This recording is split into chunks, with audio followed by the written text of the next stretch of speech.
হ্যাঁ দিদি বলো, কিছু কি হয়েছে? এই যে মহারানী, সকাল 9টা পর্যন্ত তুমি বিছানায় পড়ে পড়ে ঘুমাচ্ছ। লজ্জা শরম বলে কিছু আছে নাকি নেই? বিয়ে হয়েছে সেটা এক রাতেই ভুলে গেলে? শোনো, বাড়ির সব কাজ পড়ে আছে, আর এই সংসারের দায়িত্ব এখন শুধু আমার একার নয়, তোমারও। দিদি এই কটা দিন খুব খাটাখাটনি গেছে তো, তাই শরীরটাও ভালো লাগছিল না, আর খুব টায়ার্ডও লাগছিল, ওই জন্য ঘুমটা ভাঙিনি। ঘুম ভাঙেনি বললেই হয়ে গেল? মানে তুমি কি চাও? তুমি পড়ে পড়ে ঘুমাবে আর আমি তোমার সেবা যত্ন করব? না না দিদি, এমনটা না, আমি তো এমন বলিনি। আবার মুখে মুখে তর্ক করছো? তোমার কোনো লজ্জা শরম নেই? তুমি পড়ে পড়ে ঘুমাচ্ছ আর আমি খেটে খেটে মরছি। যাও গিয়ে ঘরগুলো মোছো, আর বাসন রয়েছে সেগুলো গিয়ে মাজো। উঠছি দিদি। উঠছি না, এখনই উঠে যাও।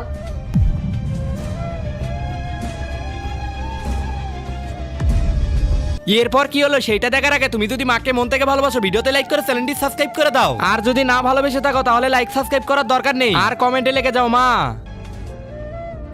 এ কি, এগুলো কি করছো তুমি? তুমি এমনি এখানে ঘর মুছছো কেন?